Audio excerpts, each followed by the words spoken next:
The suspense. Okay, we're live. Hello, everyone. I feel like we need some music or something. Like a theme song. Yeah, like Dangerous Woman or something. I don't know. Anyway, hello, everyone. Welcome to Car Crashes Live, all about feminism today. My name is Alex, and let's introduce everyone who we've got here today. I'm an actor, director, and a secondary school drama teacher. So that's me. Really excited to talk to these great bunch of people. Should we begin with? I know Tom's to my left. Or am I going man first? Is that like already? Am I like? For the male first. It's just so ingrained in with me. But kick it off, Tom. Who are you? What are you about? So I'm Tom. I'm the artistic director at Car Crash Productions, and as Alex kindly just said, it's an absolute pleasure to be here with such awesome people. We've just had half an hour to get to chat to each other, and honestly, I think we're in for an absolute treat with this chat. But yeah, I'm a director, a producer, and I guess, I would say I'm a feminist as well. Brilliant.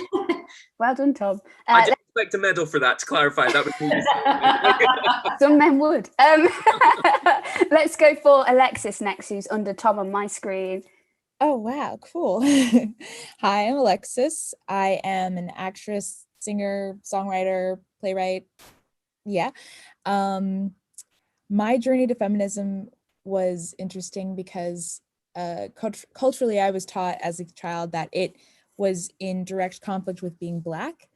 It wasn't until I did some of my own reading about different women, Angela Davis, Alice Walker, Kimberly Crenshaw, that I realized that there is an intersection between all the different discrimination that goes on in the world, and that I could be a feminist in my own right, and that it could serve to help Black people and women of all shades.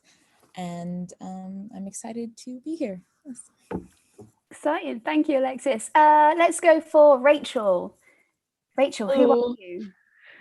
So I'm Rachel. I'm an illustrator and a blogger. I operate mainly on Instagram, and I cover topics such as sex, relationships, feminism, and really everything, literally everything I've been silenced for and everything that I'm passionate about.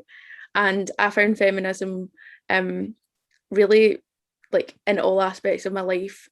Growing up, I feel like I was silenced a lot for asking questions, and also knowing that there was areas that I shouldn't discuss, mainly because of like being a woman. But I feel like feminism has always been there in my life, and I want to know the answers. I want to understand and learn and change.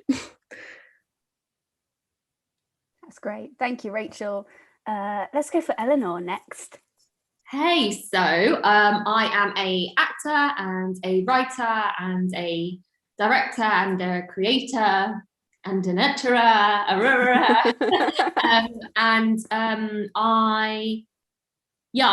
do a thing called Sad Vents, where I sort of only really work with women, and it's not that I hate men, it's just that, and I I do sort of like angry rants. I came to feminism really late in life, and I kind of like love it. I'm hooked, I feel like that was the missing link to a lot of my rage. And it was there and it's like it knew that it was there somewhere, but it didn't know what that was. And I was really into the patriarchy. Like I believed in like blue and pink jobs and all this kind of crap, and now I hate it all. So, I can't wait to delve into this more in detail. This is fabulous. And Cara, finally, last but not least. Hey, I'm Cara. I guess I'm the prior wave of feminism. I am nearing 50, and so this has been something that I've been it's been part of my entire life, coming from a generation before, where this, I'm gonna just put it this way, this is very exciting to me to be here right now with a bunch of younger women who are so vocal. And it feels for me that feminism is losing that edge of angry F word of feminist to a lovely F of the female experience. And it's just so exciting for me to watch this shifting and changing. And as I was saying earlier, my journey into feminism, being a feminist, was something that I never chose. I always felt different. I always felt that I wanted to play the games the boys played. I always felt that you shouldn't be allowed to say that to me. I always felt that I can do whatever you can do. Why is this even a question? And I am very vocal. The ADHD kind of is part of that, I guess. I lack filter. And so I spent majority of my life being told that I was an angry feminist. And then I just kind of realized, damn straight, I'm a freaking angry feminist. And now, as I've gotten older, I get to release some of that anger, which is beautiful. You guys get to be angry. I now can be in a place where I can sort of let the anger go, so I can concentrate in getting into higher positions, like being a director, so that we can make more space, more room. I'm in that space now where I'm like, I'm gonna let go of my anger, and I'm going to let that go so that I can create space. And so that's who I am, and that's where I'm at. That's great. It's really interesting, actually, what you were saying about your journey to feminism, because I was thinking about, gosh, I can't think of a moment where I was like, I'm a feminist. I think my mum's been such a strong, like, independent single mother for, you know, quite a lot of my life, that I just saw her as really powerful and just really on it. And I think I adopted some of that boss mentality, particularly when I was younger. I found myself to be very, like, bossy and forward. And I just, you know, thought that everyone was like this, and that girls and boys are allowed to be the same. And it is, as you get older, you realize that you're labeled as bossy, and that's actually a negative thing. And it's just, the older I get, the more I'm becoming more educated, and the more, particularly when directing and assistant directing, and I've assisted directed Tom, but I've also assisted directed a lot of middle-aged white men who kind of see you as a bit of a tea maker. Yeah, I mean, and it's at the time I didn't even fight it or question it, or I just accepted it. And it's, yeah, the more you learn, isn't it, the more you're like, well, actually we have a right to sort of say, no, we are here to be in this opportunity because we have something to say and something to give. So I just wondered, is there any particular moment for anyone, and Tom, you know, you're here as well to speak about your experiences, but is there any moment where you had a realization that you were a feminist, and what was it? Well, I mean, I was saying that it compiles. So for me, like, the moment that I was a first seat trumpet player, and it was like a Veterans Day, and they'd always have two trumpeters, and one would be in the front and one would be in the back, and we would do taps. And this is 1989 maybe, or something like that. And I showed up as the other trumpeter, and the old vets had a freak out. They're like, we can't have a girl. You can't have a girl. You can't have a girl. This is for the veterans. You can't have a girl. And I had this band teacher who was lovely. And he was like, yeah, but she's you want your two best trumpeters. She's the other one. Like, girls aren't supposed to play trumpet. And he said, well, you get her, or you don't get your trumpeter. And so he said, okay, but she has to hide behind the bushes. Play taps, but I had to hide behind the bushes to do it. And like, for me, it was like story after story. I mean, for me, I kind of want to hear Eleanor, because she had like this moment, but for me, it was like story after story. And I could tell you tons of them that I'm like, there's no one thing, it's many. Mm-hmm. Fuck that. Hide him behind the fucking bush. I know, he was old and little too. I could have caused it. He's angry. Hit him with a trumpet. I played some angry taps that day. Yeah, Eleanor, what was your like epiphany moment? My epiphany moment was, so I went to National Youth Theatre, and I did the epic stages there before I came to East 15. And oh God. So basically, for the epic stages, you get put in these groups of like 30 to do like a performance. So you work together for like a month, and then you do a performance at the end, right? And they were all mixed groups. And when I was a kid, I went to an all-girls school, and I tend to have been around all girls and kind of fucking hated it. And then I got put in this group. There was one group that was all girls at NYT. And I was put in it and I was like, no, I was devastated. Like, I just thought it's going to be bitchy. It's going to be horrible. Like, and there's no boys. I mean, I was an adult, but still I had that thing of like, oh no, like women, girls, because I wouldn't have referred to anyone as a woman then. I was like, girls are the worst. They're such bitches, you know, like, and I was really cut up about it. And I'd been looking forward to NYT for ages. Anyway, so I went there and within a couple of days, I was just in love with these women. I was so inspired. You know, I'd never seen women who didn't shave their armpits.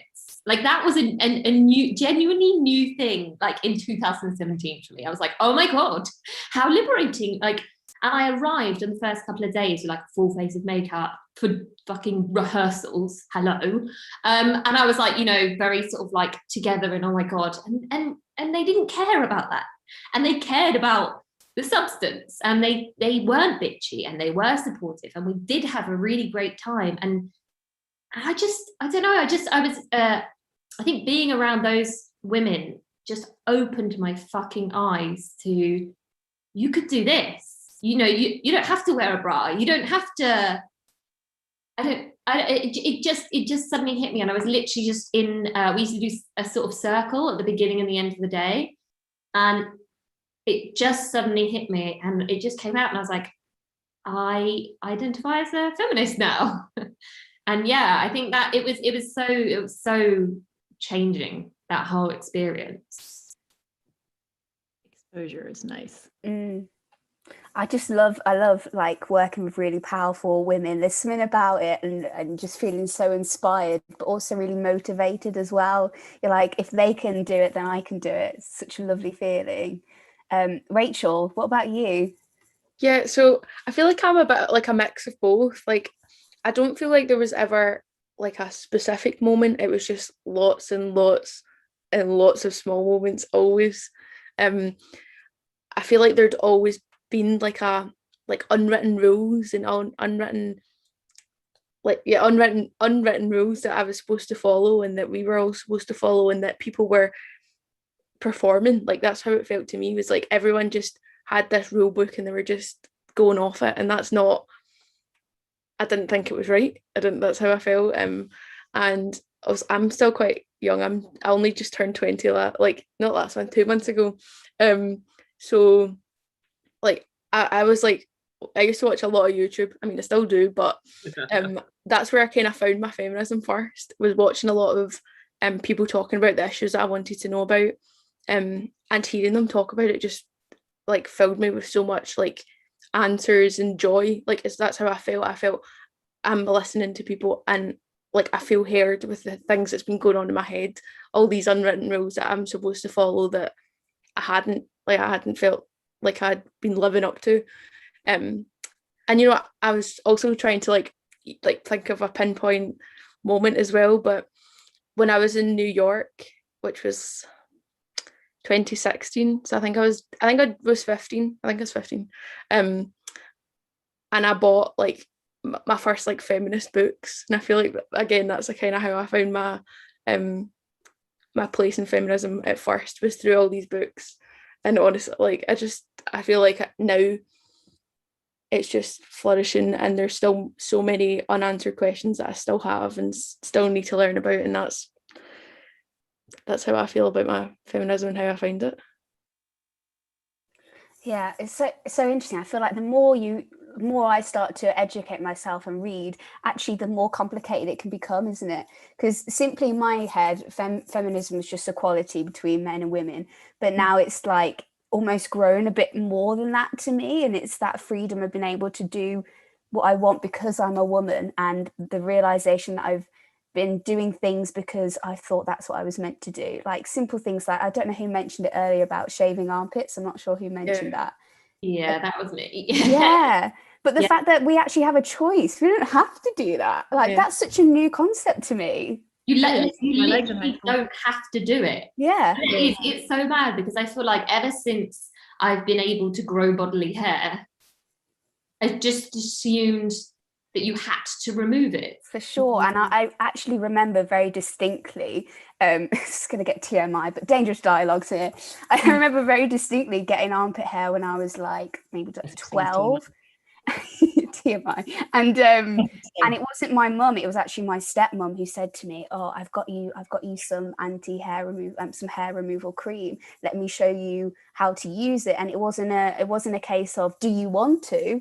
It was just, let's go. I'll show you. And you just don't even question it. And I actually, the more I think, gosh, I'm having a realization, and the more I think about it, the more those things have happened to me where I've been in scenarios and it's actually been older women that have said, oh, you should wax your eyebrows, here, let's go and do it now. And it's not been the case of, do I want to do that? It's just the case of, oh, that's I think what you're meant to do, and we're all figuring this out, as we're going along, so okay, I'll do it.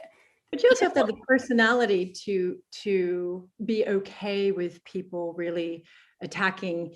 Yeah, at least for me, again, I'm a lot older. So when I was in high school, I made a purpose choice not to shave my legs in my high school years as a screw you to the man kind of thing, because that was my anger. That was my form of rebellion. And I made sure that I wore my little hippie skirts on top of it, so you'd see those hairy legs. Like, I was very adamant about showing you that I had hairy legs. Now I really love a nice smooth leg. I'm not going to lie.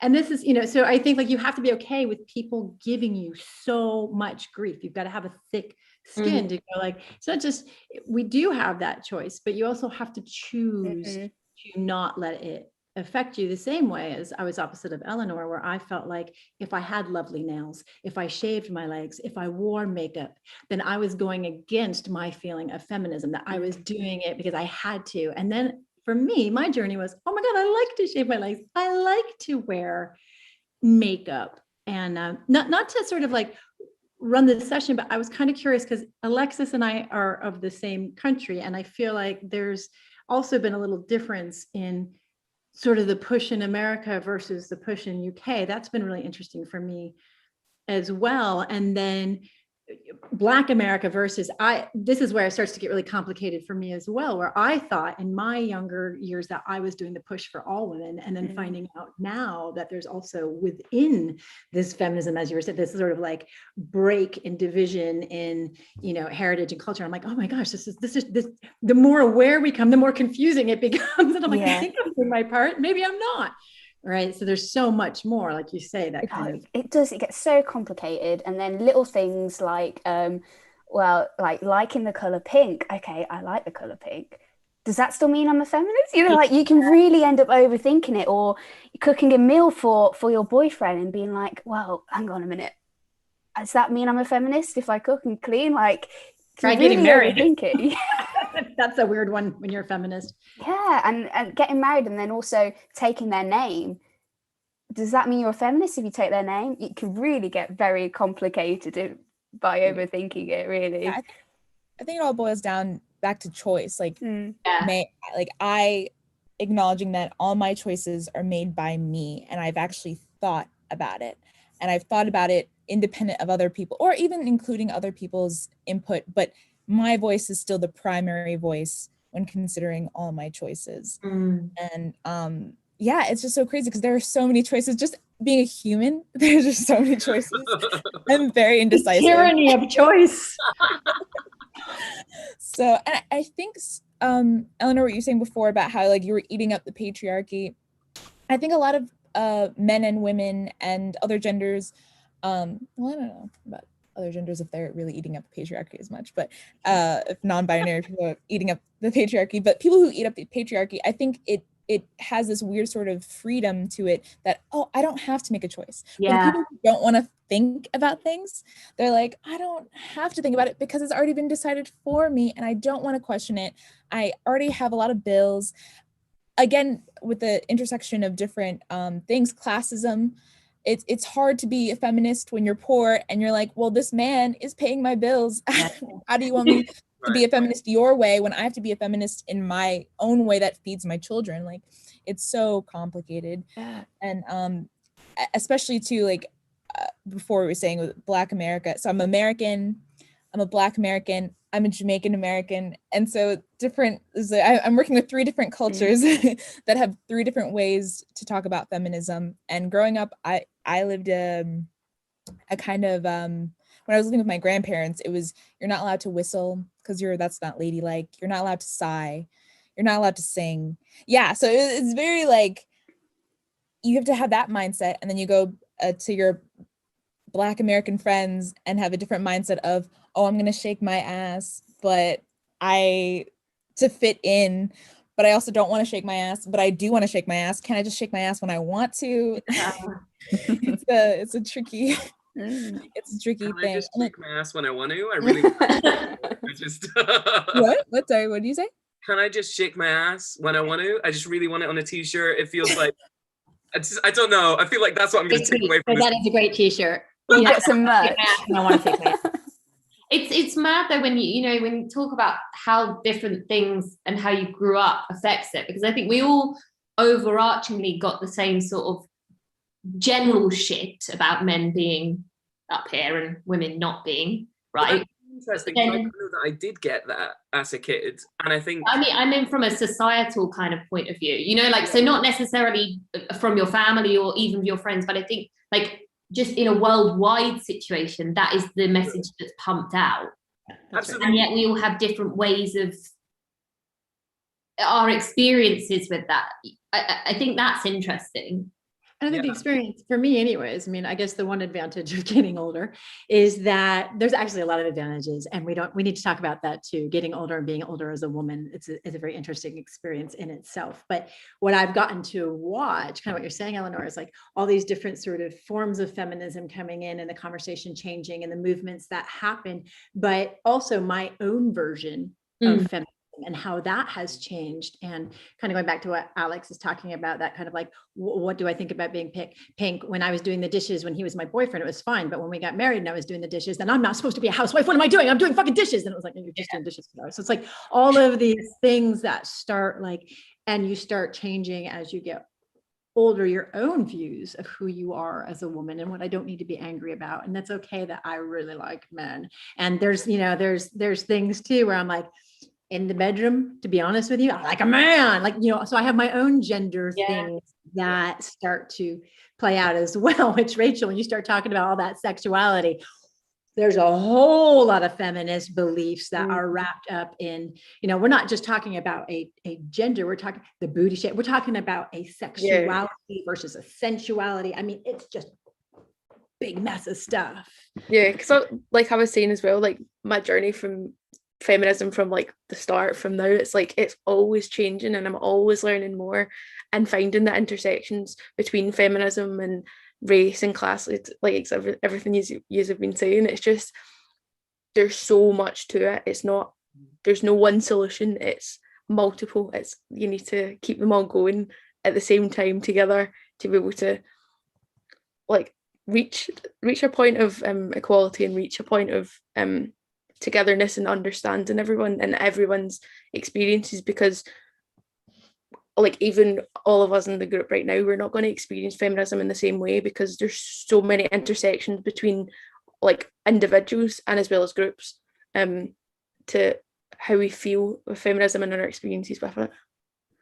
I find something really curious about, so I was raised by a man predominantly. My mum died when I was 5, right? So I was basically brought up by a man.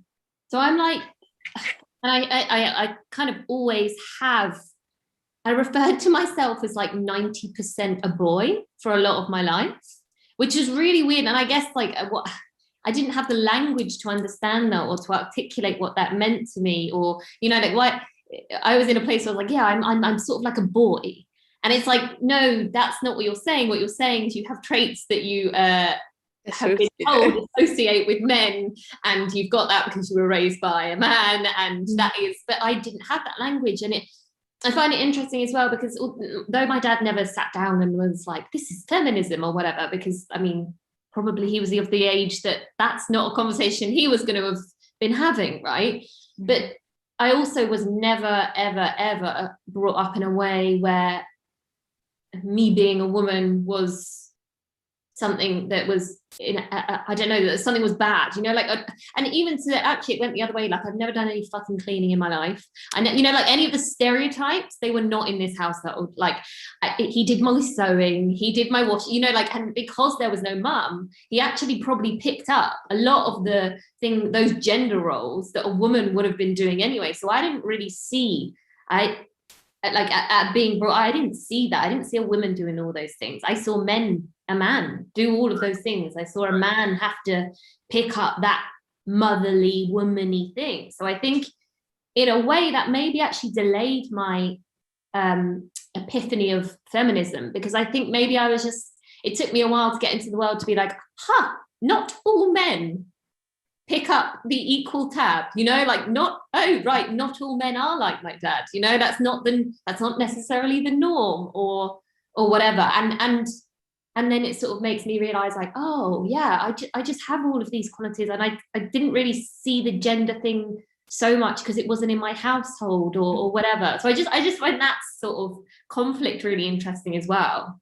I think that's actually really fascinating. This is something I've been thinking about, because I had another younger woman say to me once, well, you know, when the Me Too movement came out, and she is from a more liberal country and whatever, and she said, oh, I don't think there is a gender thing. And, you know, and then as you know, I kind of kept constantly pointing stuff out to her. So I think that there is also like this element of, you know, being raised with your father, so maybe the other stuff is not being pointed out to you. I felt it more with a mother telling me how I should behave as a female. It was constantly, this is how you should behave as a female. Yes, there's that. But then you guys are living in a day and age where it wouldn't be acceptable to hide the girl behind the bushes who's playing trumpet. It wouldn't be. So you have a more insidious underlying form of sexism than I had. Mine was a little bit more direct. I was told once when I was getting hired for a job that I was either going to get hired because they needed a woman, because now there's like this whole, you know, affirmative action type thing. We have to have a woman, or you're not going to get hired because you're a woman and we don't really want to have a woman as a boss. I mean, I'm just told those things directly. It wasn't even like, we're going to try to cover this up. It was, we're sexist and it's okay. So now it's a little more insidious for you guys because it's about the language. It's about action that actually happens or doesn't happen. You know what I mean? It's a different kind of thing. So you have to sort of sort through it a little bit differently. There's a level of difficulty in addressing it when it is insidious, and when it's full. Because I feel like, well, I feel like I've experienced both. I've actually had my dad tell me that like, you being a woman is bad, and actually that feminism is bad. So I've actually had it spelled out. But I've also had the interactions with people that didn't feel quite right, and you're like, oh, I can't put my finger on why does this feel like this person doesn't respect me? But you don't have the language, and it's back to the language. There's certain terms that we have to now create for our new understanding of how the world works and how the world is evolving.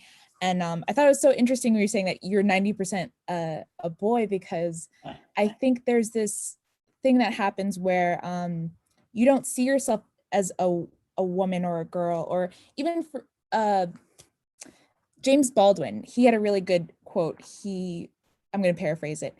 He was saying that Black kids, they grow up not even realizing they're Black until someone tells them. Like they think that they're white, like they're a white kid, because they're just like, oh, we're all just doing the same thing, and then white is the standard. So for being like, oh, I'm like a boy, it's like men are the standard. So you're like, well, I'm a boy because boys deserve respect and kindness, and I deserve respect and kindness, so I'm a boy, right?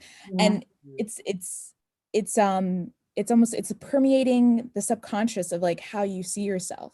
Yeah. Like instead of being like, oh no, I'm a woman and I deserve things as a man, you're just like, oh, I'm a man. So then you don't need feminism. Yeah. On the other side of that, you want to be a woman who's got a foul mouth. Yeah, right. Listen, I drink hard, I played hard, I fucked hard, I did all of that. Like I was like very like, I'm in your face. That's my personality. And because of it being told that I'm male, which also doesn't do well for the men. So now we're also creating toxicity for the men, saying you have to be, you know, hard, you have to be driven. If I wanted to just sleep with someone and have a one night stand, I was being man-like, right? Yeah. Yeah. So then it's acceptable for men, not women. So all of these things are messages to us, how we're supposed to be, but also messages to the guys and how they're supposed to be. Yeah. Yeah. So it's toxic for both. There's Yeah, like, nothing about it that's a it positive. affects everyone. If like everyone is affected by it. And like I said before, like all in our own individual ways, but also as whole societies and whole groups. It like there's so many ways that it goes between you. And I really liked what you were saying, Eleanor, about like representation, like how you were saying like what you saw of your dad, like how that like maybe warped how you felt about feminism, and like even like the representations that we see in media. Yeah. And like that, like when you were saying that, I was just thinking about how much what we will internalize from like what we see in the media and the different roles that different like actors play and everything, and like the way that everything's like presented to you is just to keep that like patriarchy and the patriarchal structure just always there. All the societal gender roles that you're seeing, they're all there, and that's, I feel like, again, that's how I kind of saw it when, for me growing up, is like all the roles that different people played in my life and in places in media, and the way that they were spoken about, the way that they held themselves and everything. It's just, I'm loving everything that you're saying. It just goes so far back, doesn't it, to like fairy tales. I mean, you could even go down that route, but even like books you read, even theatre, even, you know, stereotypical like musicals with the romantic love interest and the men get away with doing something They've been stupid. writing. Yeah, the men have been writing the scripts. It's been Yeah, because they've been writing it, because they've been having the opportunities. And think about when you're a kid in nursery, like the girls get given the dolls, you know, like, because we're going to be mums. We're going to pump out some kids, and we're going to own our little toy kitchen, and the boys are going to dress up in like the fire engine bit or the whatever, you know, like they're going to build stuff whilst we pop out kids and feed them. And that is like from day dot. And it just made me think actually like about when I had a huge argument in primary school with someone because my dad was sewing on my swimming badges. And someone was like, your dad doesn't sew on your swimming badges. Of course he doesn't sew on your swimming badges, because apparently that's something only a woman could be doing. Like, and this was a genuine argument in primary school. And I was like, what do you mean? Like, and I was convinced that women didn't sew. I was like, because obviously I had not seen the woman, I had been seeing my dad doing these things. And I was like, no, like, so I think that is like, it's what you're saying. I hadn't seen those things. And then other people had only seen those things. And actually now looking back, I'm like, my God, this kid, primary school, what? You're like, I don't know, I could have been like 7 maybe, like maximum. And there's kids in there who are already like, no, how could your dad possibly do this role that is specifically for a woman? And well, I mean, that it's just so passed down. And my mom married the stepfather of that time. It's a couple stepfathers in there. But when she did that, the stepfather, that particular one, when I was already like 13 and my brother was 14, and, you know, my brother and I had gender switched ages ago. My brother is, you know, gay fabulous. And I was just like, you know, what would be the version of male. And, you know, he came in and he's like, no daughter of mine is going to be fixing the car and mowing the lawn, and no son of mine is going to be sewing and, you know, doing that. And we were like, well, it's fine, because we're not actually your son and daughter, so you can't really stop us. But it was like this idea that he came into this family that had single mom, and we were working the way that we needed to work as a family. And he came in and was like, this is an unacceptable way for things to be happening, because there's some kind of a gender switch, or and this is something that was just very in us. I don't know if you guys remember Underoos, but like you get like superhero cartoons that are like for your underwear, and like there you could get like, oh my Wonder gosh, you Woman. nappies or diapers in America. You could have like princesses on your nappies. You get all these kind of things. But my brother wanted Wonder Woman underoos, so he got them. And then I ended up with like R2D2. So it's like this whole like, and I remember joking with my mom when she's like, how did your brother turn out gay? And I'm like, because you gave him Wonder Woman underoos. And I was totally joking, right? That was a joke. And she paused for a moment because she really believed that's what it was. I was like, no, Mom, that's got nothing to do with this. It's a total joke, Mom. It doesn't, like, we, you know, it's like we're born into spirits. And this is, again, like you've got feminism, you've got gender. There's so many other subtopics that are sort of coming out when we talk about all of this stuff. But what we've learned, what Alex keeps saying, and Rachel and Eleanor and Alexis, all of us, it's deep. It goes deep. It goes history. It's a collective experience that goes beyond sort of space and time. It goes beyond us. And it Yeah, just, the fact that he felt entitled, like he didn't even question that he could come into your family, even though he didn't start that family. no, it had nothing to do with how we needed to work and survive with the single mom and how we learned to exist as, in the 80s, you could be latchkey kids. Like, so, he didn't even, and my mom didn't tell him, this is the way we exist. She then became the wife again. She then, even though she was running the house, she then became the wife, and she's like, wow, it's thick. It's really thick.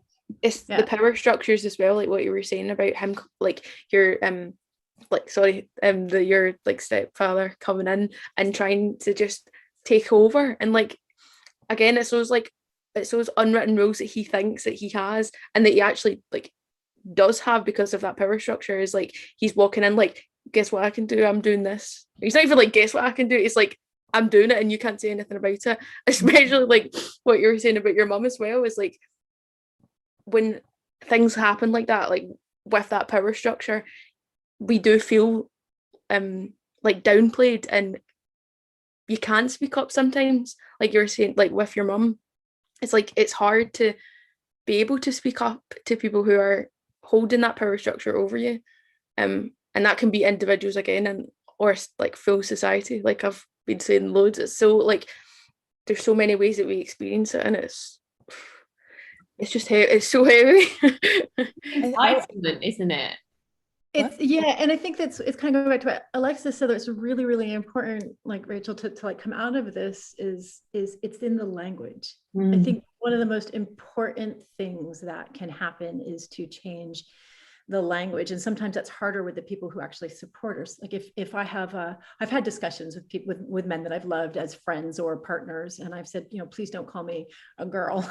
I've earned every single one of my freaking 48 years or whatever, you know what I mean? Like I've earned this, right? So I'm a woman, I've earned it. Blood, sweat, and tears, lots of blood every fucking month, right? So it's like, so when I say to someone who's one of my supporters, hey, can you not call me girl? And then they get upset because they're like, yeah, but you know me, I support you. I don't mean anything by it. I'm like, I'm the good ones. I'm the good one, right? And then I'm like, and I know that they don't mean anything by it. I know that. But it's the collective experience of how many years this has gone on and what we feel and how it sort of devalues us, it minimalizes us, these words. And I think that's what's important, as us coming together and being like, I know it's really annoying to have someone correcting you all the time. I get it, but it's like, this is what we have to do. This is what any sort of minority or othered aspect has to constantly push for the vocabulary to change. Also, like, you can be fucking angry, and I'm sorry, but like literally suck my fucking clit if you think that I do not have the right to be raging if you call me darling or love, because I do, and I will call you a dickhead, and I don't care. And it's like, I've had this before when men will be like, oh God, you'll never get anywhere if you're so angry, like it's not my responsibility to tone down my shit to make it more palatable for you. You're gonna be okay, like I am. And how does that man possibly know what happened that day or that lifetime to make me really be pushed over the edge by someone putting their fucking hand on the small of my back or whatever it is, that little micro like sexual thing, whatever. And you're like, can you just fuck off? Like, sometimes I don't have it within me to calm down and be like, well, actually, this makes me feel like this. And no. Exhausting conversation. It's an exhausting conversation. And, but you do have to pick and choose, because you do have to say that people need to hear it. And sometimes for them to hear it, I have to calm down. Yeah. That's why I'm so glad to give the anger torch to you guys, because I've been fucking angry for years. And I'm like, I'll have the one or two good guys around me that I'm just going to have nice conversations with. You guys, I'm tired of being angry. I'm so tired. It's So so actually, the most Googled question about feminism, as I was doing some research today, the most Googled question is, why are feminists so angry? Followed by, do feminists hate men? And then lastly, does a feminist have to be female? Which is very interesting. So why are feminists so angry? That being the top one. And it's just so interesting that a negative emotion is just glued to being a feminist. But the thing is, yes, you have to be angry. Yeah, like everyone, you should be angry is the thing.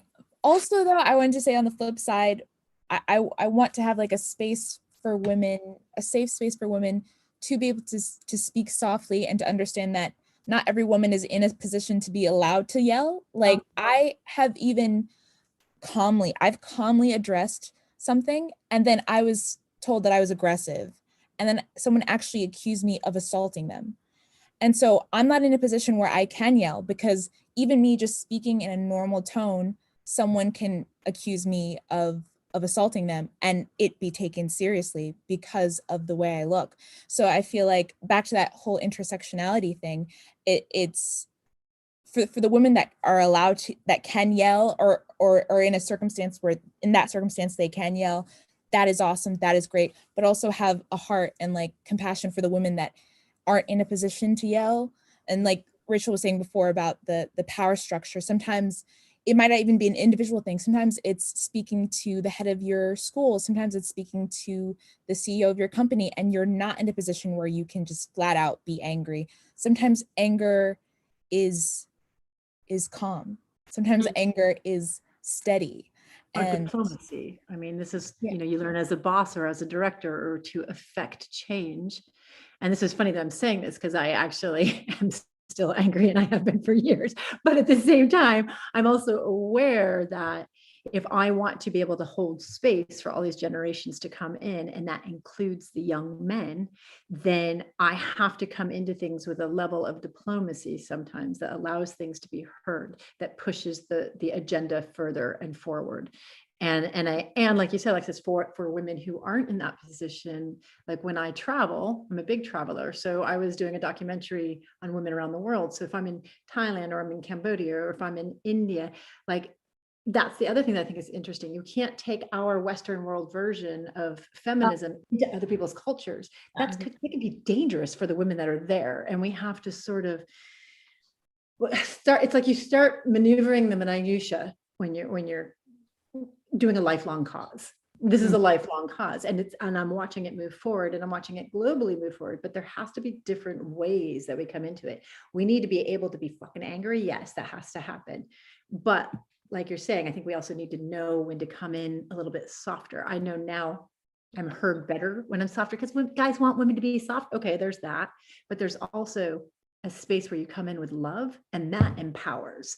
So there's really two sides. Anger empowers and love empowers. You kind of have to constantly, maneuver it. you got to be like water. Not to, I'm quoting us. I did James Baldwin, and now I'm doing Bruce Lee. But yes, you can be like water. But and also like being aware of your own privilege, like literally exactly what you were just saying. I, as a white woman, I have a privilege that Black women and Asian women don't necessarily have, right? So I can be loud, and like you were just saying, that maybe I'm not going to be treated in the same way or responded to in the same way.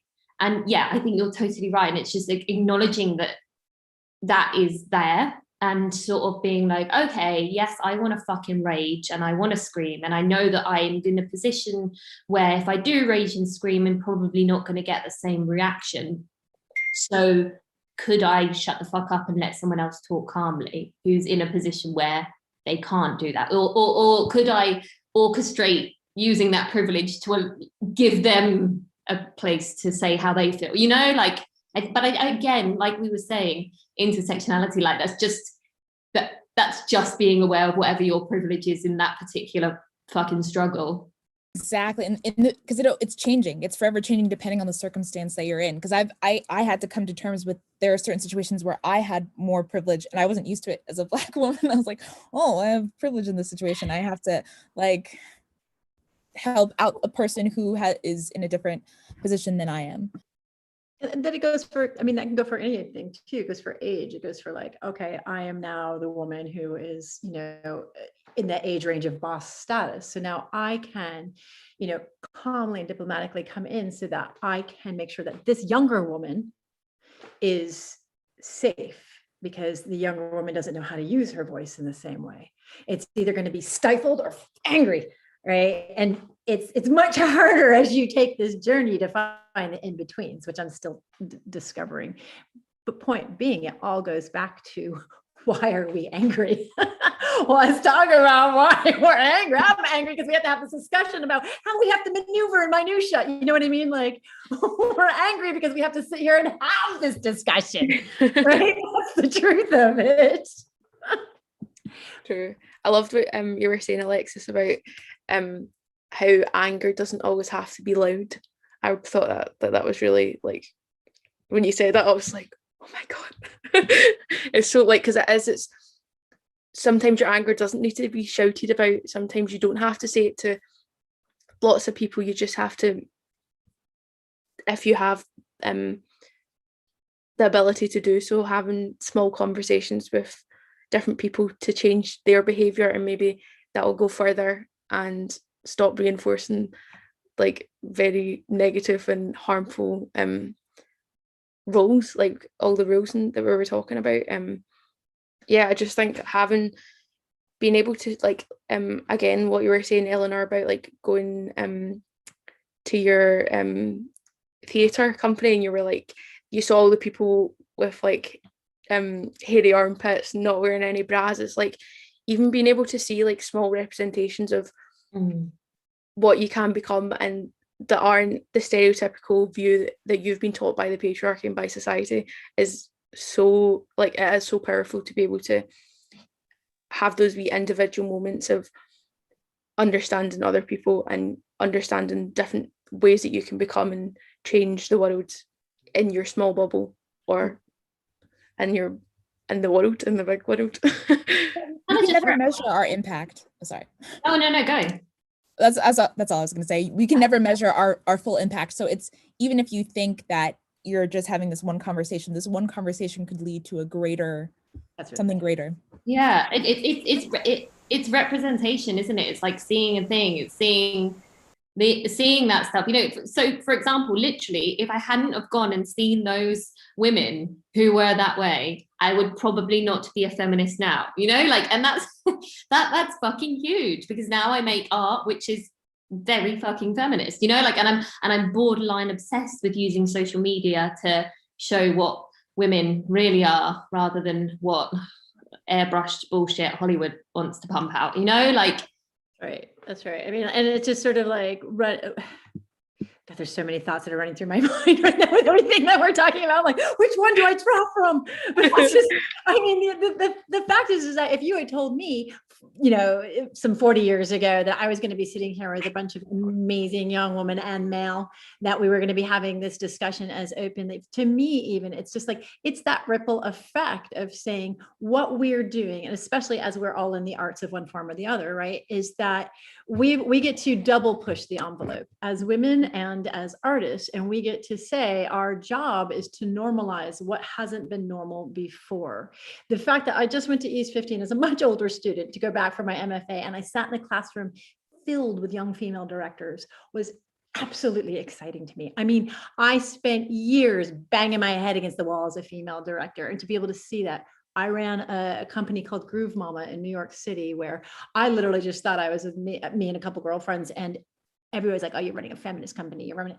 Okay, fine then. I'm running a feminist company. You're right. But it was more from the women that I took a lot of the crap from, because it hadn't been normalized yet. Their experience, Eleanor, was more like yours. It's maybe a slow coming in, you know. And so they're like, they don't necessarily want to be associated with Groove Mama and its feminist ways. And we brought in the Guerrilla Girls, which were, you know, feminist artists of the 70s. I don't know if you guys are familiar with them, but and you know, so I was like, you know what, you're right. Obviously, we need to have feminist art. Obviously, there's a time. That's not what my company set out to be, but if that's what we're going to be, that's what we're going to be.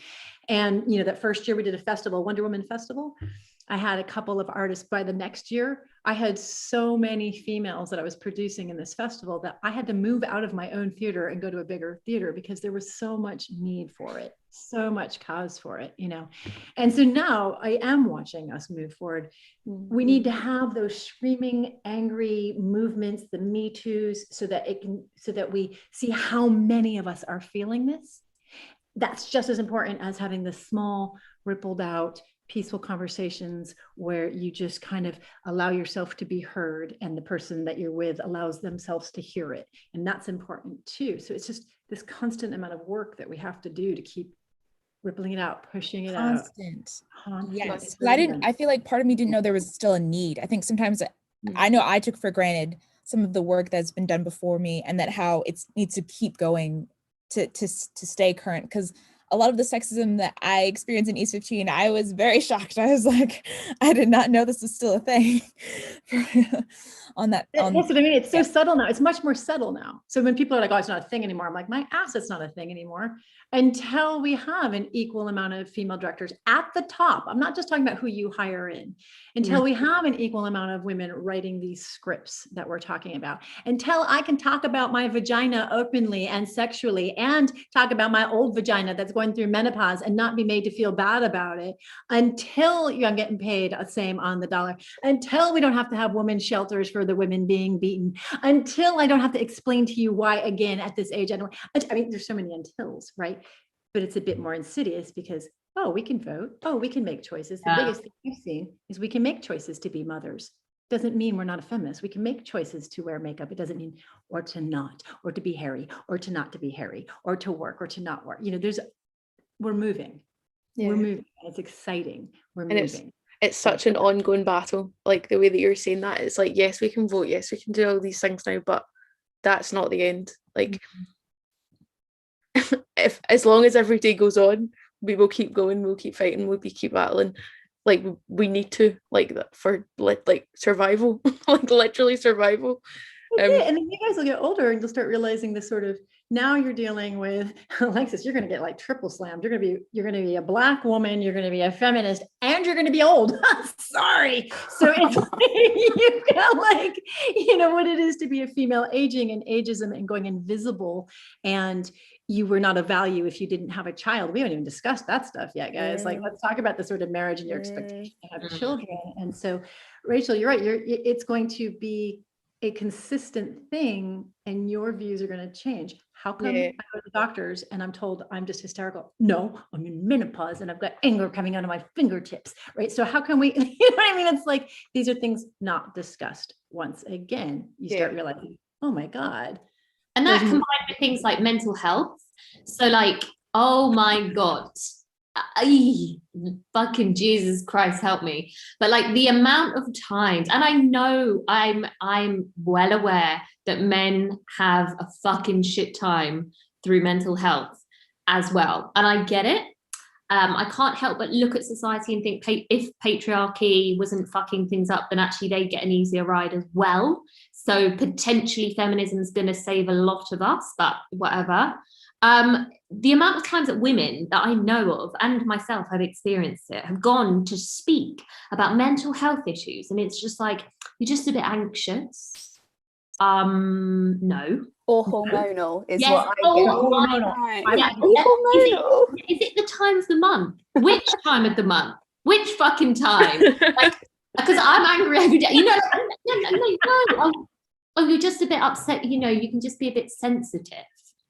What? But you wouldn't say that to a man. If a man's going through this, they don't get, oh, you're just a bit sensitive, or oh, you know, oh, you cry, or that as well. I mean, it's a different thing, right? But like, for a woman to express tears in certain places, you instantly know. I don't know if you guys have ever like experienced this, but there have been places where I have wanted to cry, not even necessarily through like upset, maybe it's through rage, you know, when you just get to that point. But I've been fighting so hard because I know I'm around men that if I start crying, I am instantly going to then be perceived as like a weak, crying, sensitive woman.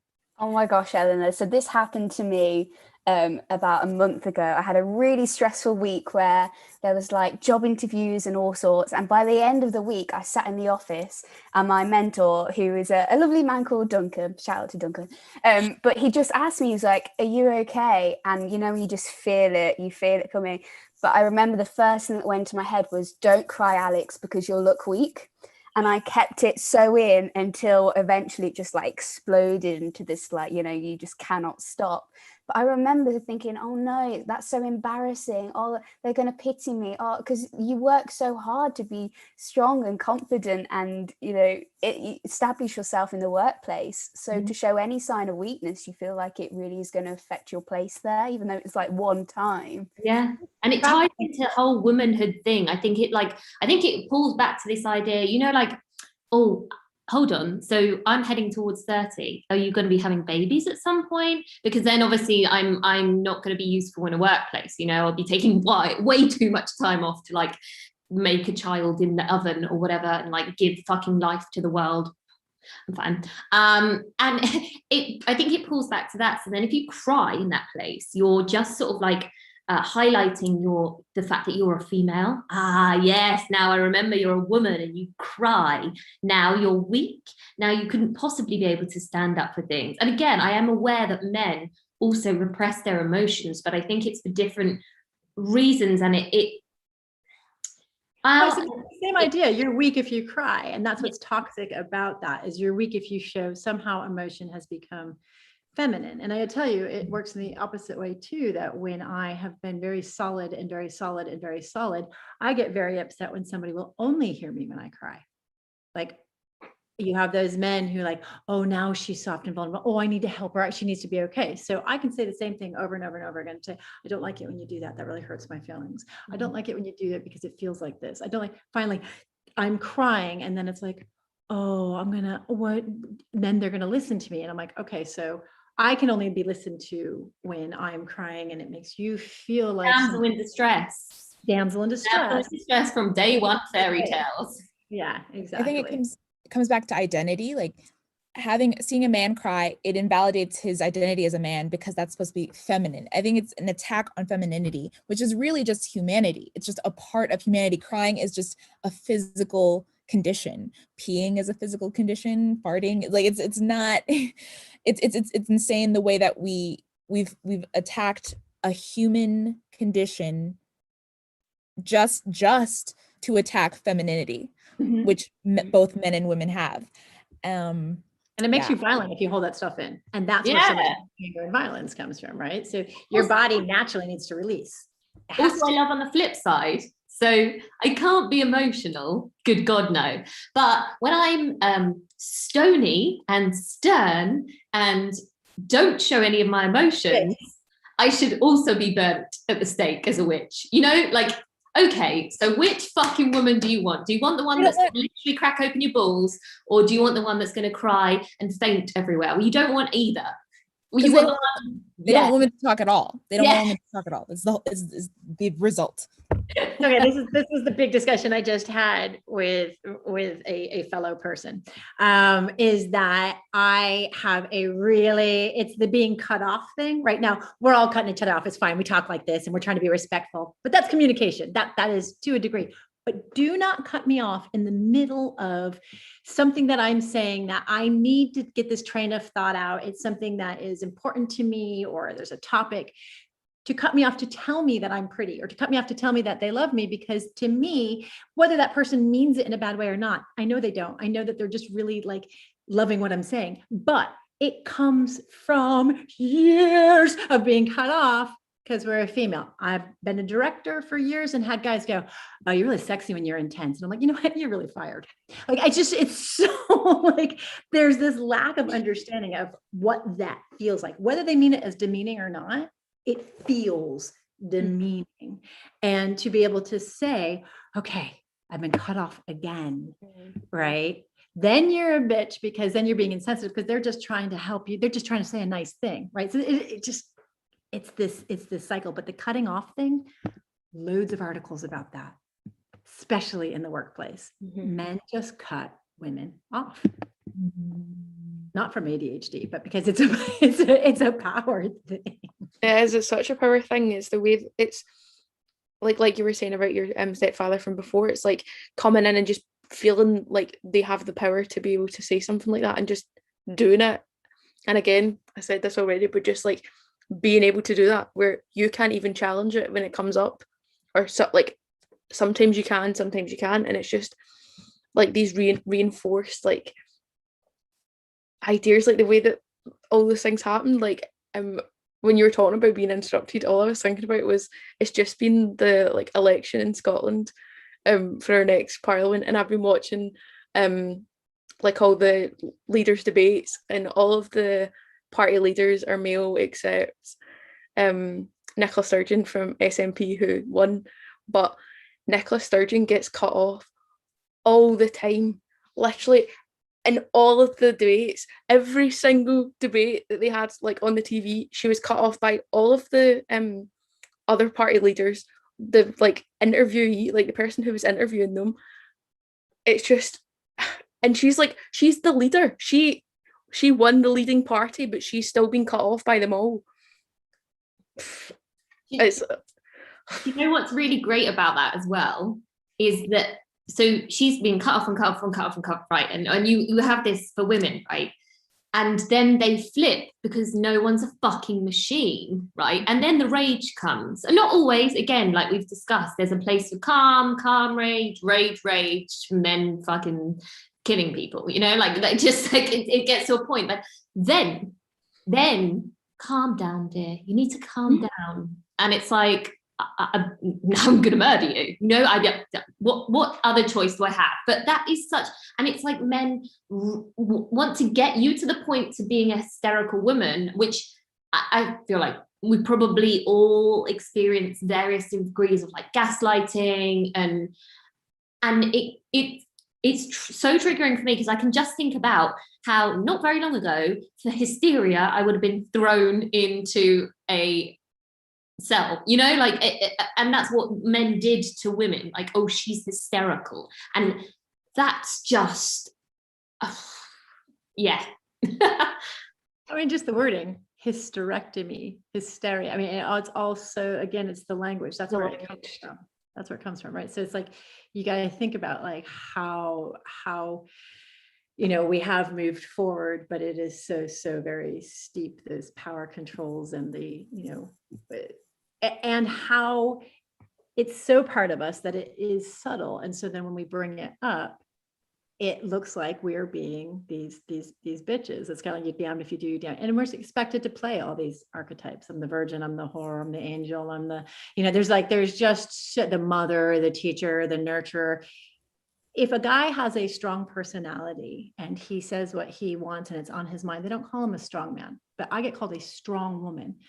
Even that, to me, we sit here and we're like, oh, we're all a bunch of strong women, but why are we even having to say that?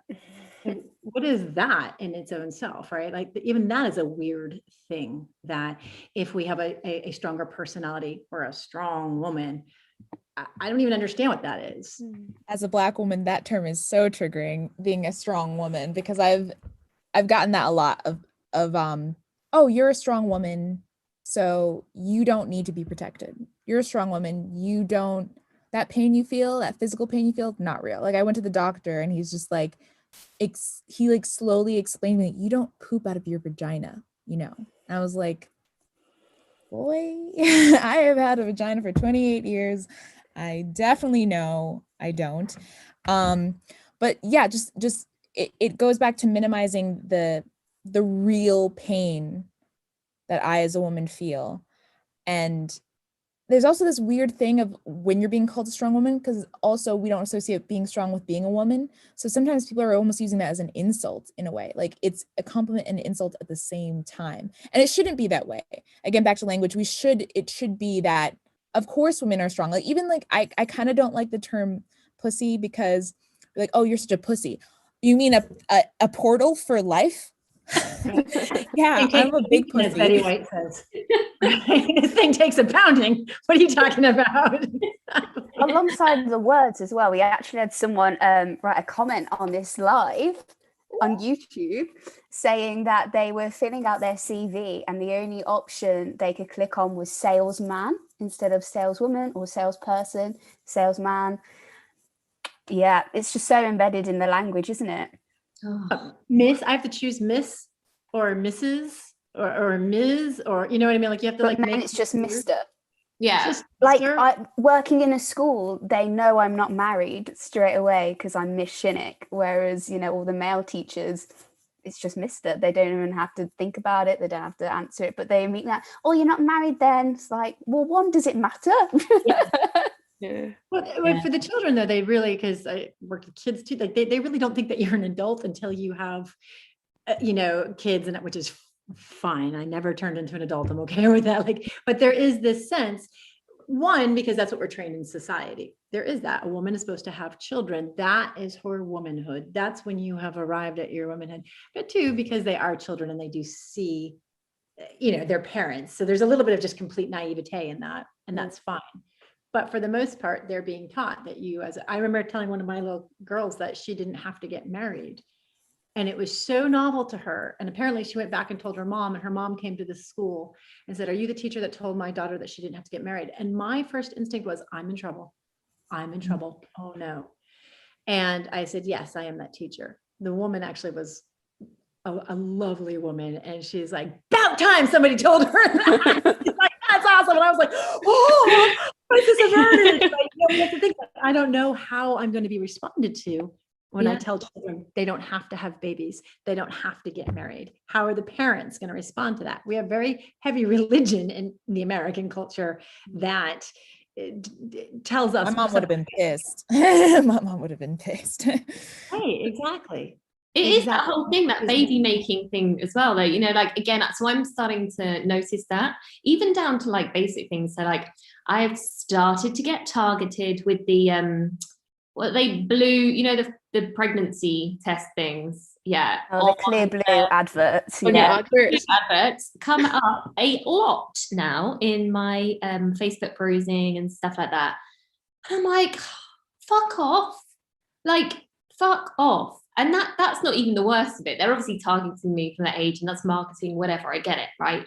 But then it's like, oh, so you know, and no, I don't know what, like, spit it out. And it is like you were saying, it's so subtle, but not subtle, and like under the radar, that people do that. And actually with that little, it's almost worse sometimes than someone just being like, are you gonna have kids? And I can be like, no. Shall we move on? Be prepared for some of those answers. You're selfish. I've gotten all of these. You're selfish. I get, you'll change your mind when you grow up. I'm nearly 30. You're going to regret it. You'll change your mind. I've had like all of those. Again, the beauty of being old now, I'm like, dude, I'm on the closer side of 50. Then I still get, you can adopt. I'm like, you don't think I fucking knew that? Like, I don't think at this point I would have if that was the thing. Right. So yeah. Being shot at men, you know, those questions about marriage and babies and stuff, they're not. I watched something on because I'm also a TikTok addict, you know. Hi, nice to meet you. And I was like scrolling through, and there's this mum bloggery type TikToker person, and she was it's a video, and she was like, when people say, oh, where are the kids? And it's like, would you ask the dad that? Would you say, where are the kids? Or where have you left the kids? Like, I haven't just left them with like a knife at home, shockingly. But like what we do, we tend to assume, oh, so if you're going to be able to come out with me, will you be able to get someone to look? Will the father be able to look after the children today? You know, like, it's just constant. And imagine those children hear those comments from that day dot, and they just are constantly built with it. So we're having to, from that moment, and they see it with their parents as well. So you really take that on board. Or the men get clapped if the men are playing with the kids. Again, you know, social media. They dressed up with, what a great dad. Look at these great dads. And you're like, how come we're not seeing like, what a great mom every time the mom dresses up for those kids, every time the mom does something with those kids? It's a very different, it is very different. And it's all, again, it's all this subtle stuff that's like, flush this out. this is why we're angry. Here's the answer to your question. So much of it. It's pervasive in every angle of our lives. I guess And then my Eleanor? question is, oh, sorry, Sorry. Rachel, will you go for it? Yeah, sorry, Eleanor, it. what you were saying about the pregnancy test ads as well, like, again, just to show how embedded all these ideas are and how feminism does, like, make its way into every aspect of life. In the pregnancy ads, the person who's taking the pregnancy test is always happy. Yes. They always take them and they're like, yes. You're You're like- so right. What about the people who are like shitting themselves and they've got a gin and tonic on the side and they're going, oh, fucking hell, I don't fancy another abortion. I want to see that. Maybe I do want a pregnancy test because I had sex the other night, didn't use a condom, and I'm like, oh, fucking hell. Can I get another abortion on the NHS, or am I going to have to like stump it up this time? Maybe I want to see that ad, and maybe I'll buy you shitty little product. Yeah, and it's just the way that, like, the way that that's presented to us as well, because, like, not, you know what I mean? Like, when you look at the ad, you're just like, oh, it's a pregnancy ad, and then you realize, like, that this is how my feminism develops, is me looking at that video and being like, what is even going on in the video? Never mind, like, the message that it's trying to give me and all the package and everything that's trying to present. But it's like, are people who are taking pregnancy tests, are they always going to be happy? What is the demographic for pregnancy tests? Are you giving it to the right people?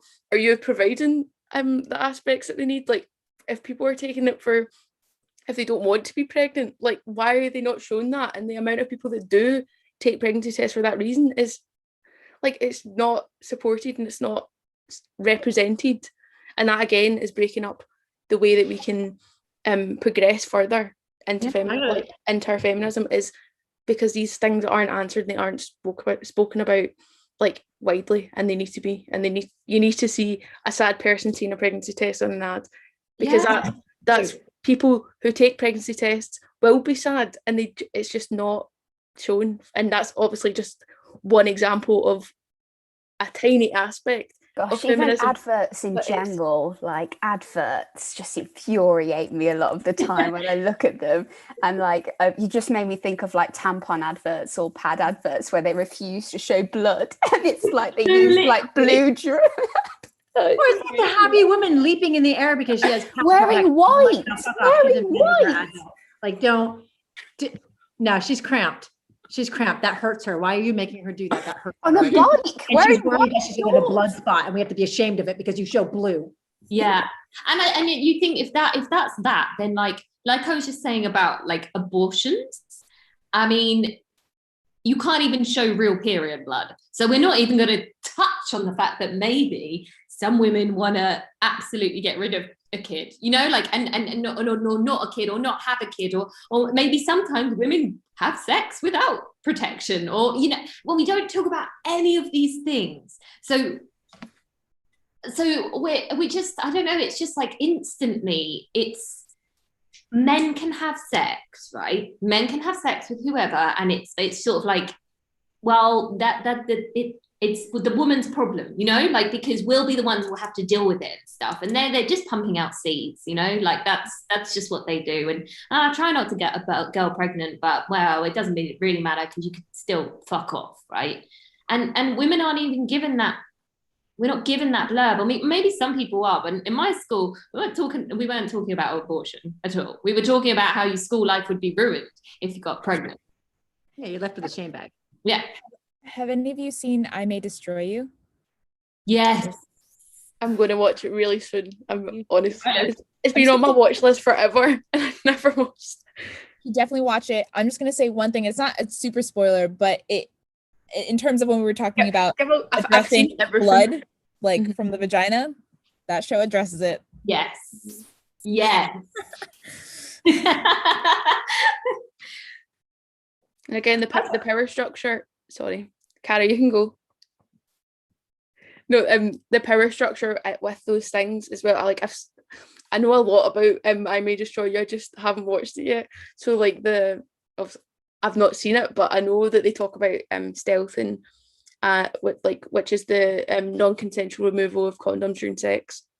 And again, that power structure links into, like, feminism is everywhere, and it, like I just said, the power structures make their way into sex, they make their way into every aspect of life, that given this authority to men to be able to do things like that, like again what you were saying, Eleanor, with I can just have sex, I can just walk away, it doesn't matter, I can just do this. It's like feminism and everything, like sexism, literally every issue is present everywhere. Like it's all interconnected, and that's why we do need like to look at it in an intersectional approach, is to be able to understand like that there's so many intersections and they are all going together, and that's why feminism is so hard, and that's why we're talking so much and we've got so much to say, is because there is so much to get through. There's like, we need to get through it taking everything into account, not just a wee aspect. That's literally how our conversations are going, from like how we just introduced ourselves to where we are now. Is like we could be on here 24 hours, like, and we still wouldn't have covered half of it. Like I think we're all trying to like back off a little bit. Like, one of the things that really, I mean, again, another thing that really fucks me off is, when people sort of, we'll change this little thing, and then feminism will be fixed. Like, that annoys me also to such a degree of like, yes, I'm angry that you won't show blood on the TV. Yes, I am. However, you then going to your marketing department or whatever and going, God, the angry women are at it again. Let's use something that looks vaguely like blood. That's actually not going to do it. Like those cursory little sort of like, just keep the angry women quiet. Performative. Yeah. Oh, please. It is, but I will say, from watching the years change, these performative things are part of it moving forward. It's not going to change overnight, guys. It doesn't work that way, right? So it's like, when you're down here, you got to go to here to get to here. So you have to sort of keep pushing for those performative things. That's how it starts to get more normalized and more normal. It takes time. I've been in this for, some 48 years. Like, it takes time. And though to us, that's really frustrating. It's like, that doesn't make the problem go away. It's each little step is what we need. I've been thinking about this as we're talking about this TV stuff.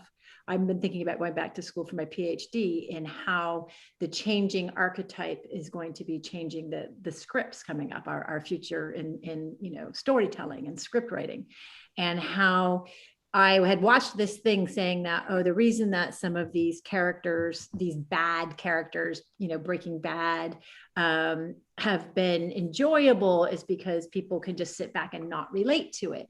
Then people stopped watching men be kind of bad behaved. And so now you've got women and people of color who are being a little bit more on that bad behaved side. And people like it because they don't have to identify with it. And I went, no, I think I could do a whole PhD on this. I think it's the opposite. Watching something like Fleabag, or watching something with these women who have, what the world would consider questionable morals, even though I don't even believe in that word, I go, oh no, this isn't about me sitting back and not identifying. This is me finally going, yes, finally, I am watching a woman on TV who is flawed, who wants to fuck a priest. Finally, yes, let's talk about the reality and the multidimensional characters that we are, and how those archetypes are going to start changing. And I think, like you were saying, you say it's a little bit, but I actually, from going from a place of having to hide behind a bush to now a place where you've got something like Fleabag on TV, this is small and steady. It's happening. And those discussions, the more we can put them into social media, the more we can put them onto the TV, the more we can put them onto stage. Again, it goes back to us as artists saying we have to normalize these discussions. Show women having their periods, like talk about that blood. Show women who are still sexy even though they're going through menopause. Show, there's all of these things that have to be absolutely educate men as well. So I was in a classroom the other day where girls were talking about periods, and I mean, I'm a trainee teacher, so I'm still figuring out how to be professional. But I joined in. I was like, yeah, I'm going to share my experiences with these 14-year-old girls and tell them that it might get better for them. But then these boys got involved and they were all like, oh, it's just apparently like being kicked in the balls. And I sat them there and I educate them. I was like, well, let's talk about this. Where have you got that information from? And then I said to the girls, let's share a little bit, you know, and we had this lovely like 5-minute discussion. And afterwards I was like, oh, it's so freeing, because honestly, 3 years ago, maybe even 2 years ago, I would have been scared to do that. I would have been like, oh, I can't talk about that. You know, oh, we don't talk about periods with boys, like just doesn't happen. Whereas now I'm like, no, we need to be honest and clear about what happens to us. Yeah. That is another thing. Sometimes it's from genuine it's from genuine ignorance that we've been encouraged to be quiet and not talk about these things, when if we did talk about them, they'd be like, oh my gosh, wow, I didn't know that. Now I'm invested in your well-being, because I now am aware that there is a threat to your well-being, such as cramps. I think the younger generations are pretty darn cool. I mean, I gotta say, one, I've been, since I went to East 15 with a big portion of this panel here, that I noticed being this much older, that I'm like, man, it's so cool. It's so cool. The young men are just so much more on top of it than when, like, I listen to the guys my age now and I'm just like, "Argh."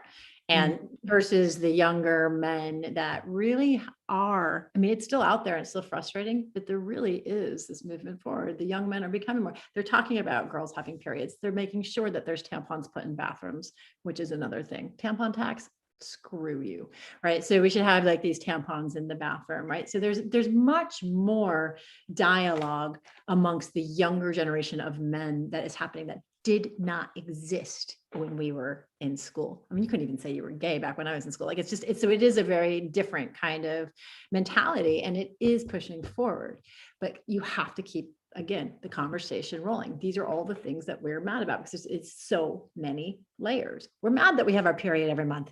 You would be too. Like, let's discuss that, you know? You are right though, that I do notice a change. So I work at a supermarket that shall not be named on the weekends. That it's the kind where they like prosecco and hummus. We all know now. And I had really bad cramps, and I was in a shit mood, and I wasn't my usual self at work. And one of the guys there was like, "Oh, what's wrong with you? You're not, you know?" And I was like, "Oh, I'm on my period, and I'm just like bleeding and dying, and it's awful." And that is a change, because when I was a teenager, I probably wouldn't have just volunteered that information out, and I said it on the shop floor, you know, like I wasn't embarrassed about it, and I felt like I could say it. And his reaction was, "Do you want me to get some paracetamol or something?" You know, like, and he had no concept of, there was some weird comment he made afterwards as well, but he was like trying, you know, like he was very trying. And I thought, that's not necessarily what guys when I was a teenager would have been doing. So there is change, and I do think obviously it's like encouraging that and keeping on with that, but I also think it's like holding people to there's a difference between that is great, and there's a young generation of boys, guys, men, whatever, who are coming up, and they are more concerned, they are more educated, and they will talk about periods, and they will talk about consent and all this different stuff. But I also think it's like, but I don't want you to just stop there. You have to do more, you know, like, and just not the bare minimum. Like, that's not good enough. It's good, but it's not good enough. Yeah, I love everything that you are saying. Like, with what you were saying, Alexis, about like ignorance, that's sometimes what it is. Sometimes it's not wanting, like, you know, are like actively going against it, or like putting together what you've all been saying. Like, there's a lack of information and lack of access to information to understand feminism. And I think that's why, again, that's why I push for like to learn more about feminism, is because I've been denied access to even finding out about these things. And that's what I want to be able to do. I want to be able to provide it for myself, to answer my own questions, and be able to provide it to others, and be able to have these conversations like we're having right now, is just giving people access to information that is just daily life, it's daily structures that we live every single day that we don't have access to, and we need to be able to give that access and understand it and change it. Yeah, I think people underestimate the lack of access a lot of people have. Like I'm guilty of it as well, of being like, oh, you don't know this? Like, no, like I should be aware that every individual has a unique set of experiences. And again, back to classism, again, back to different cultures. Like some people don't even have access to pads, to even buy pads. Like they're just not existing in their area. So it's there's so many conversations to be had. I think we ought to start wrapping this up now, but I just want to end it with, if there's people watching that maybe are thinking after this conversation, oh, I might be a feminist after all, what advice would you give them? Where could they go for more information? Or what small steps can we do to keep the conversation going? Who's going to go first? Cara, go for it. As the old one. I think what I would like to say is, if something makes you uncomfortable, if something doesn't sit right with you, then you are right. Like, don't question that. If somebody has said something to you that doesn't sit well, you don't have to accept that. You can say to them, maybe it's hard to find your voice at first. Maybe it doesn't come from a space of rage, but maybe you have the permission to say, hey, that makes me uncomfortable. Hey, you want to explain further what you meant by that? Because that didn't feel good. Or any of those things. Like, you have the right to say that. And so that the more that we say, hey, I don't like being called this, the more that we say, you know what, don't put your hand on the small of my back. That's way too familiar. That's not your small of your back, right? You're not my partner. You don't get to do that. Like, the more that we just say it and say it and say it and say it, then it becomes part of that conversation. So that's the first thing. The other thing is reach out to other women.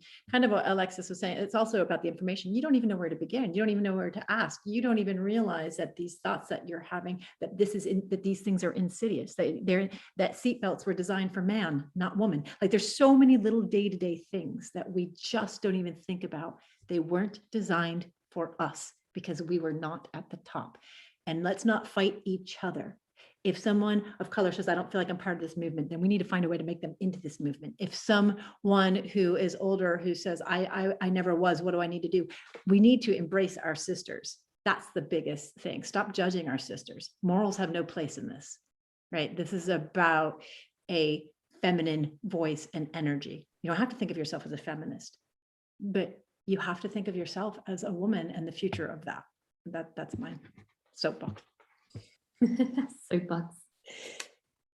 I will jump in. I found social media is like an inescapable thing, right? Okay, I mean, you can escape it, but I think it's pretty inescapable.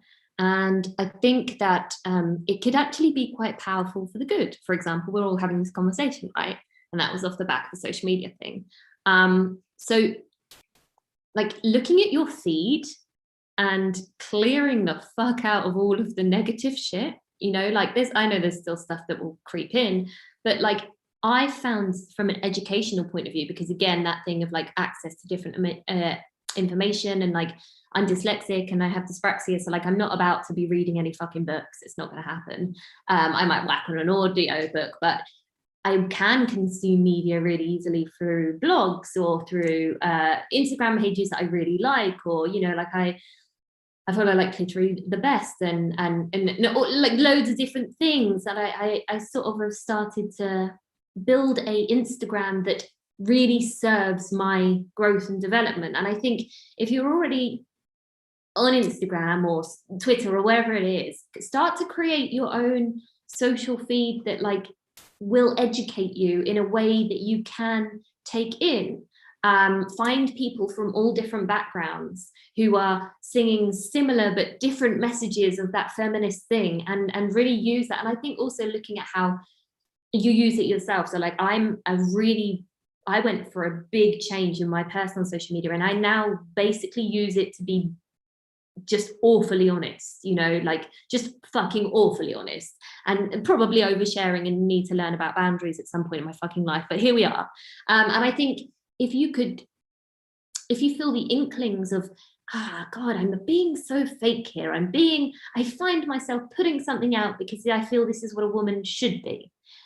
If you feel that little thing there, that's like, I'm putting makeup on to take a picture because I think this will show me as a woman, or whatever a woman is, then maybe take the fucking makeup off, take the picture, and you don't have to post it anywhere, but maybe like recognize that. You know, they're just those small little things. But I think that social media can be a really big tool to get messages out to people who wouldn't necessarily be rifling through libraries of feminist books and lectures and stuff. So yeah, that would be me. Sure. Yeah, and that's great advice. And definitely, I think I'll take that on board. I sometimes look at my social media and I think, gosh, it's so toxic. And I feel pressurized to, like exactly what you said, post that pretty picture. Yeah, for sure. Rachel, do you want to jump on the back of that?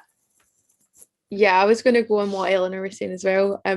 Social media for me is that's where I operate. That's where everything that I do goes on, and I feel the power in social media, especially for this generation and further generations as well. That it holds up a whole lot of power in being able to give access to information to people who would not have had it before, and even bringing that up, having social media and phones and everything is another point to access. Like, but there's just, in the world that we're living in right now, where social media and media is so like consumed, like we all take it in, it's a great place to start. And I love that you mentioned Clish Really the Best. Like that's, I would say, like that's my friend Evie, and she's like, we're all in the same like kind of bubble on Instagram, being able to push for the same thing. Like we all want the same thing, and we're just finding our own way to do it, and we all have different things to bring in. It's just, that's where I feel like I would start my feminism. And to be honest, that's where I am starting it. That's where I'm exploring it, and that's where you can see a lot of other people exploring it too, and being able to find out the information that they always wanted to know. And that's again what I push for on my Instagram, is giving the answers to questions that people have been silenced for asking. Is I want to be able to either provide it myself or help people to be able to find it in different ways, and being able to connect with like everyone, like so many people from like with different questions, with different backgrounds, everything, just being able to hold the power in social media to provide that for people. And I think that's where I would start my feminism, and just again having conversations like we were saying, even like listening to videos like this as well. Like I don't want to like toot all of our own horns, but like just being able to like listen to people having like-minded conversations, like I did that on YouTube. I still do that on YouTube. Podcasts, social media, books. I've been reading a lot of like old feminist literature, like, or like the founding feminist literature, and just being able to see all the aspects of feminism. That's where I would start mine. So I guess I'll go finish this off. I would say start with you, kind of understand where you are in your journey and kind of explore your own feelings about things that make you uncomfortable. Writing really helped me to understand where I was at, and then to read other feminists and understand that even people from like early 1900s, we have similar thinking, to realize that you're not alone, and to go on YouTube and look at lectures. But most importantly, I feel like start with practicing listening to your voice. Because with writing my thoughts down and talking to myself, a lot of self-talk, I feel like once you build up your voice, you're able to kind of have a place in this movement. Even if you don't identify as feminist, you have to identify as you, who you are, like figure out how, not even who you are, because that's growing and ever changing, but figure out how you can express yourself, how you can understand yourself. And once you do that, you're able to attract a lot of voices that are similar to you, that agree with you. And it'll come, and you'll notice yourself, even without purposely doing it, you'll notice you're following people that have thoughts like you. You'll start watching videos that are, and also the algorithm on TikTok and YouTube will shove those things in your face. The more you become yourself, it'll just shove it in your face anyways. So yeah. Totally, for sure. Do you know, I was looking at the most Googled questions about feminism, and then immediately I went on TikTok, and the first video was like from a group that was like, put a finger down, and it was all based on being a feminist, and they're like, if you had all fingers down, follow our page. And I was like, that algorithm has got me straight away. Just to end this conversation, Tom, any thoughts? Yeah, absolutely. Yeah, it's been a pleasure to listen to, along with all the people that have viewed, and thank you very much, those that are still with us. Yeah, I guess my advice to anyone is just to do exactly as we're doing and have a conversation. I don't think there's anything more powerful than just being able to say your thoughts out loud. And I think if you voice something, whether it's right or wrong, and you're having that as a conversation with someone else, that's the way to learn. So I think that's my piece. And just to say thank you for the people that are viewing, and thank you so much to all the wonderful contributors tonight. Our Dangerous Dialogue series has another 2 weeks left. Next week, we're talking about cancel culture. And in 2 weeks' time, we're talking about male suicide. I know it all sounds like potentially quite heavy topics, but that's why we're trying to do it. We're trying to kind of have these conversations. So thank you so much to everyone here tonight. Brilliant. Thank you so much. This for me has been just amazing. I feel just so empowered and inspired right now. And I feel really grateful that I work in education, because I'm like, what changes can I make tomorrow? And I'm just really excited for that. Yeah, and also thank you to Car Crash for setting us up this platform to have this conversation. It's been wonderful. Thank you to everyone involved. Alexis, Cara, Rachel, Eleanor, it's been brilliant. Thank you so much. Thank you, guys. Thank you so much. Thank you, ladies.